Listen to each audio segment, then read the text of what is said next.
I want to talk to you about building an online community. It doesn't matter if you are a coach, if you are a consultant, or you are, let's say, just a creator, and you want to have an online community. Here is the synopsis I want you to pay attention to. In today's conversation, this will be a guide, an in depth guide. I'll be sharing with you secrets, hacks, tips, everything you need to know about an online community. But let's first define what an online community really is. So, an online community is a group of people with a shared interest or motivation who meet to inspire, affirm, learn, grow, and form connections with each other. So, when you think about an online community, I want you to think about a collaborative energy, an environment where people actually share, people actually build each other. And online communities experience member led growth as people direct energy and passion into the community. So, back and forth, back and forth. And online communities actually have hosts who direct the conversation and keep everything working, and often moderators as well as some other staff members. So if you're listening to me right now, if you are thinking about building your own online community, you will be the host or the moderator. Sometimes that's called a facilitator. And creating an online community means what? That you want to bring people together and forge meaningful relationships. So unlike social media, online communities go deep, not wide, as a group of people embark on a journey to master something interesting together. And the community hosts work to grow the community, but eventually the members do the same thing too, because they get invested and actually meet the people. So what are the types here? When we speak about building an online community, what types of online communities do you have? Well, you have mastermind groups, you have group coaching, like group coaching processes, you have coaching communities, you have micro communities, and you also have content communities. So when we speak about a mastermind group, basically mastermind groups brings people together to share experience and advice on entrepreneurship, career and personal development, finance, and even parenting. For group coaching, basically you have a coach or expert that teaches a group, but members benefit from sharing inspiration and accountability with the group. And when we talk about coaching community, group coaching is amazing, but one-on-one coaches also use communities to support their clients between sessions. So if there are no privacy issues, community can be awesome when it comes to coaching as a supplement. You also have micro communities. So here you have a small community with less than, let's say, 30 or 25 people, and the results can be epic. Usually a much higher price point and super well-defined niche. And for a content community, basically you are thinking about bloggers, video creators, photographers, or designers. So you have the opportunity here to gather a large group also. I'm still talking to you about the types of communities. You have a lot of them. You have online brand community, you have online forum, you have communities of practice, you have learning communities, you have event communities, and you have shared purpose community.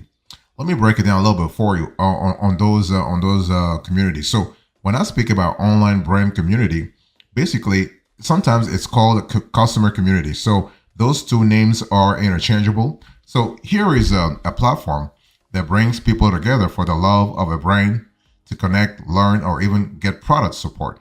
So for examples of online brand communities, check out Lego's Builder community, okay? Or you can even think about Oiselle Volley, which is a community for runners. In terms of online forums on their own are a bit dated, but most communities have a forum component for asynchronous discussions. What about communities of practice? Well, for professionals, communities can be places to connect with practitioners and share knowledge. For example, when you have lawyers, you have architects, you have consultants. It really depends, okay? And you also have learning communities. So running and if you are thinking about running an asynchronous or synchronous course, a community can make the material stick. What about event community? Well, an event community is a great way to host thriving virtual events or to keep the magic of an event going year round. I mean, this was very popular as a practice back during COVID. Like everybody was stranded, everybody was stuck at home for 1 or 2 years, and event communities really popped up big time, and then they were very popular back then. You also have a shared purpose community. So most communities fit this model, but a shared purpose brings people together because they want to transform, grow, or even just talk about a common interest. So what I'm trying to say here is that you want to have a solid foundation, and that foundation must be the common denominator that will bring the community together, right? And so that's what you want to have. So I'll just give you a list of a non-exhaustive list of communities. So you got to ask yourself which one fits what you want to have. Let's talk about the motivation here. I'm still talking to you about how to build an online community. And when you are thinking about building an online community, you got to have something that triggers you, something that motivates you. And the question is, what is yours? What is really motivating you? What is really deep inside your heart that is actually pushing you to actually form a community online this year? Let's have a conversation here about that. So in terms of motivation, you have all kinds of motivation that actually drives people to create an online community. So basically, finding connection, focusing attention, personal growth, teaching what you know, okay, mastering something in a group, hosting real conversation, monetize. Yeah, it's all about the ka-ching, ka-ching, ka-ching. Hosting a community is not a part-time job. It can be a full-time job. So you want to make sure you get paid for what you are working on. That's really important. And one thing I want to say here is that when we think about building an online community, you have to really understand that everything actually happens as you scale, right? So for instance, what I'm telling you about finding connection, you have a generation of people who are more connected than ever, so that you are able to actually go from 10 people to 100 people to 1,000 people if the community is really engaged and active.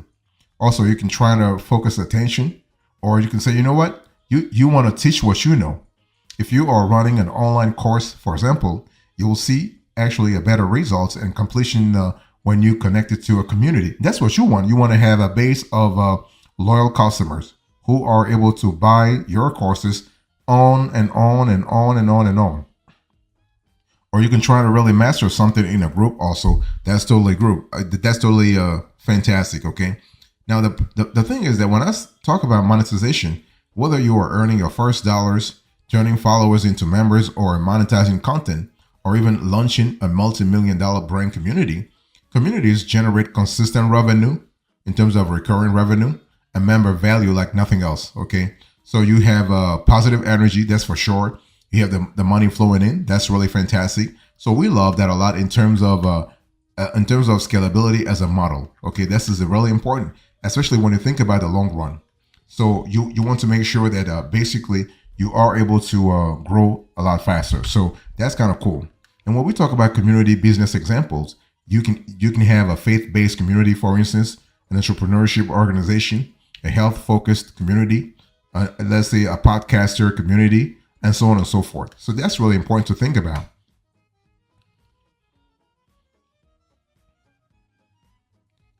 Let me give you the steps here. So when we think about building an online community, there are a few steps you need to really take to make sure that you can really solidify your vision. Everything start with why. That's the very first thing you got to really think about. Find your why. What is motivating you? Why do you want to create this community? I mean, just sitting there and saying, you know what, I want to create my community, blah, blah, blah, blah, blah, it ain't going to make it happen. You got to really have a clear idea about what's driving you. If you are learning how to build an online community, this is important, okay? Ask yourself, why do you want to build a community? What is it that's going to get you excited about putting the time into this group of people? It's not just about that, doing this 1 month from now, but can you do it 10 years from now? Can you do it 20 years from now? Can you do it 30 years from now? What's driving you? Okay, of course, I spoke about monetization, money, finding connection, focusing attention, personal growth, blah, blah, blah, blah, blah, blah. Hosting real conversations. I understand that, right? But the bottom line is when you close your eyes at 2 a.m., you go to the bathroom, you got to ask yourself a question. What's really driving you? Okay, those are things that are going to help you in the long run. And you got to ask yourself, are you going to do this by yourself, or are you going to have help, right? Basically, there's a difference if you are a solo community leader versus for brand communities. So as a solo community leaders, you can say, what do I spend my time thinking and caring about? What types of people do I love connecting to? Who can I help? What struggles have I come through that I could teach others? If money didn't matter, what kind of community would I build? What space do I want to create or even see? For brand communities, why do we exist as a business? Why did we launch in the first place? What do our founders or leaders' stories tell us about their drive and vision for the brand? What transformation do we want our customers to experience? How can we make their lives better? It's all about adding value, right? It's all about actually improving your customers' lives. What do our existing Raven customers say they love about us? What causes do we care about? So you got to really ask yourself the value that you are adding to your customers. And the second thing, so after finding your why, you need to choose your community's big purpose. What is a big purpose? What is the driving force here? What is a vision, right? You can try to pick a specific person. You can set your goals. You can capture exciting benefits. It's very important to clarify things, because if you do not elucidate things from the get-go, you are going to lose members big time, because remember, folks are really distracted these days, and if you don't have a platform that attracts them in a very clear manner, they are gone. When we speak about using finding a big purpose, basically you can use your own story to support your big purpose. Don't try to really razzle dazzle your members, your potential members. Don't try to reinvent the wheel. Go back, go deeply in yourself and find the source of your story. Your own story, or your company's story for that matter, plays an important role in setting up your community for success. See, the thing is that you don't have to actually trying to reinvent something, because then you will come out as fake, right? It's not about your years of experience or a particular area of expertise. It's about how you discovered your own passion or focus on the focus area of your community and why it matters to you. The why. So we go back to the why, right? What's the motive? And so the most compelling stories of community leaders are those that are accessible to the person motivated to join you, but intimidated by whether they would actually master this topic themselves. That's where you, as their mentor, and your own story of discovering and mastering this topic comes in. In other words, you want to be accessible. You want to have a story that resonates. You want to have a story that actually can inspire someone. You want to have a story that can lift somebody up, so they can hear your story and say, you know what? I think I can recognize myself in this person. So I'm going to follow him, or I'm going to follow her. And what you want to do next is you want to define your ideal member. And by ideal member, I'm talking about your ideal persona, right? So once you actually elucidate your big purpose, once you clarify things that really matter to you, then you should be able to attract the ideal member to your community. In other words, the ideal person, that very person who will actually find himself or herself in your vision, in your mission, in your big purpose. That's the person you want to go after. And that's the person you want to market to. That's the person who's going to help you grow. That's the person who's going to come and will never leave. And you can do a survey, for instance, to find your ideal member. Ask them, for instance, to tell you about their goals and motivations around your topic, as well as their fears. Try to understand the things they have attempted to do on their own to master your interest or create their own results, and why they failed in the first place, right? You want to know the reasons why they failed, because by going through those stories, you will see a thread of what we call a correlation thread, to see what works and what doesn't work, so you can actually craft something very potent for your community. You also want to determine how much the transformation or belong they are seeking will be worth to them. Can they quantify that? Can they put a dollar amount on it? Can they, is it qualitative or is it quantitative? Those are important questions that you want to ask, right? You got to ask those things from the get-go. And you also want to identify where they already find belonging and purpose. Do they have other conduits in their personal lives that are really solidifying them right now? Before they come to you, there has to be something else anyway.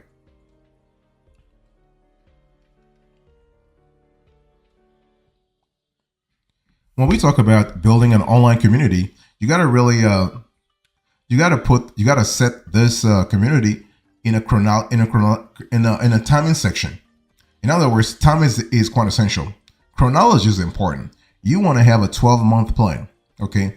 The more of your ideal members you can speak with live and details you can crystallize about your future community that you write down on paper, the higher the likelihood is that you will end up with that thriving world in practice.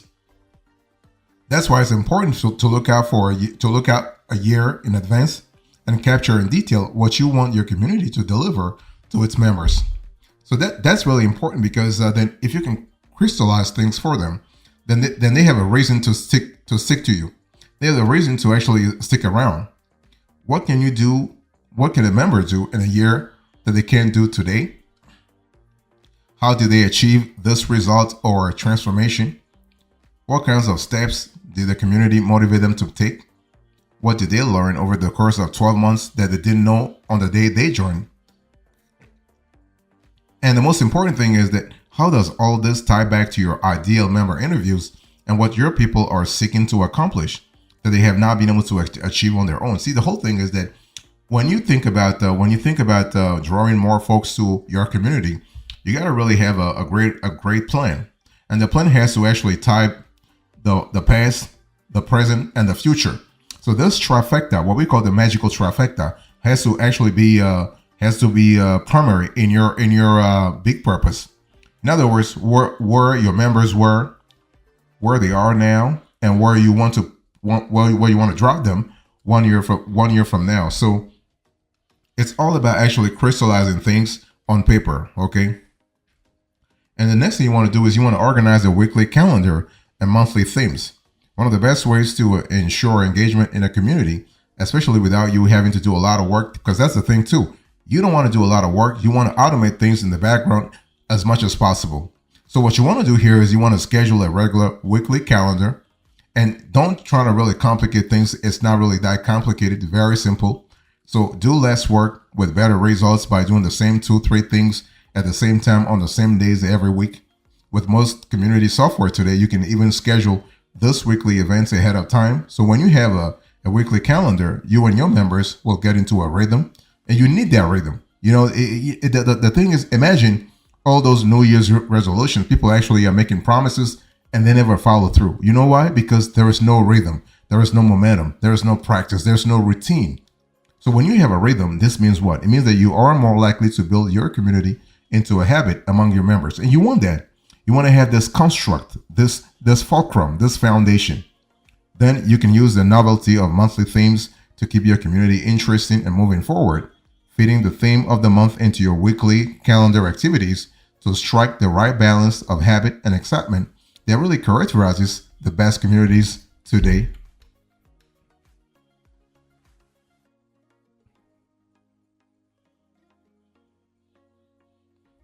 One thing you want to do here is that you want to choose a platform. So if you are trying to build an online community, sorry about that. If you're trying to build an online community, you have to really choose the right platform. Okay.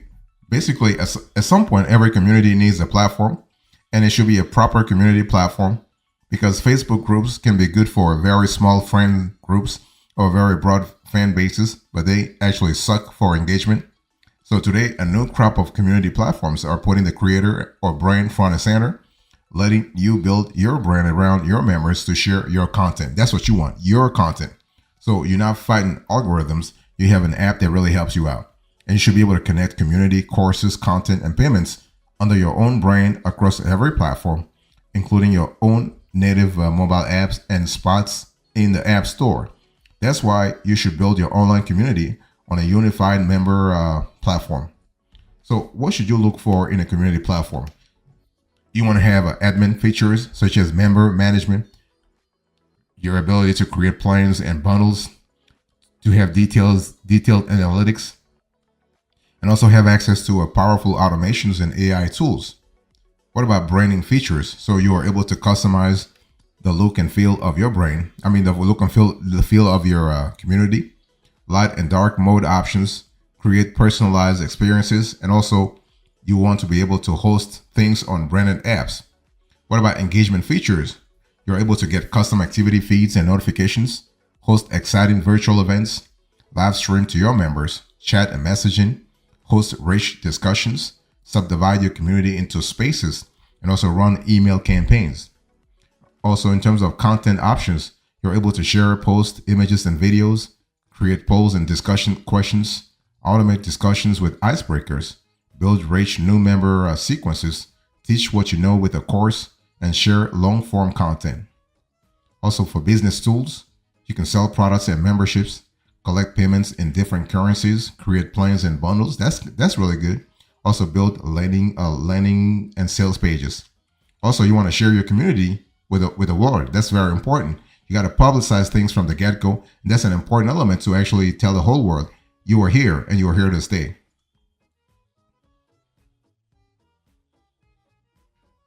Next, you want to just start. Okay, I mean, you don't actually find yourself stuck in analysis paralysis. Okay, basically, don't ask yourself, like, don't be scared, like, what if I share my community and no one joins?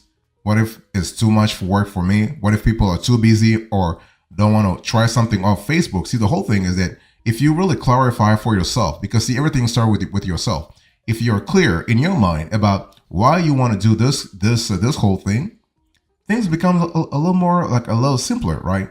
So don't try to really get stuck in analysis paralysis. Just start and see things, take things from there. And the cool thing is, when we speak about community building software, you have the ability to actually have a 14-day or 28-day free trial. So try the software for 14 or 28 days and see how you like it, and whether or not it's something for you. That way, you don't really commit right away. And the final thing I want you to do here is to keep going and learning. So you want to test everything. Okay, if you want more members to join, ask yourself if there is another profile of people who will be more motivated by your big purpose. Then start over again with ideal member interviews of this new group. Repeat the process, rinse and repeat. You want to dive deep on analytics. You want to understand lifetime value. Lifetime value is really important because you are going to reduce your cost per acquisition in the long run if you are able to speak to the right people. And you want to really engage with your members. Ask your members, okay? That's the reason you've built the safety and trust in your community. So most members will be willing to tell you what they think. You can also create polls to make it a bit more anonymous to give feedback. And of course, you can build a more comprehensive anonymized survey if you prefer. Use all the tools at your disposal to figure out what's working and what's not working. And you gotta have intel. Without intel, you will never know what's working and what is actually what is not working. Okay. And when we speak about understanding the lifetime value, what I wanted to say here is that a community platform should give you a good lifetime value, including your churn rate, the percentage at which members drop off. And if you really see that the churn rate is going up, that means you're doing something wrong.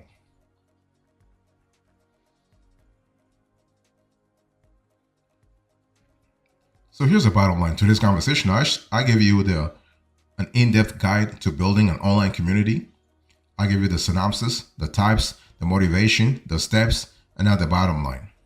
Thank you so much. God bless you. I'll see you next time. Until then, remember, stay marvelous.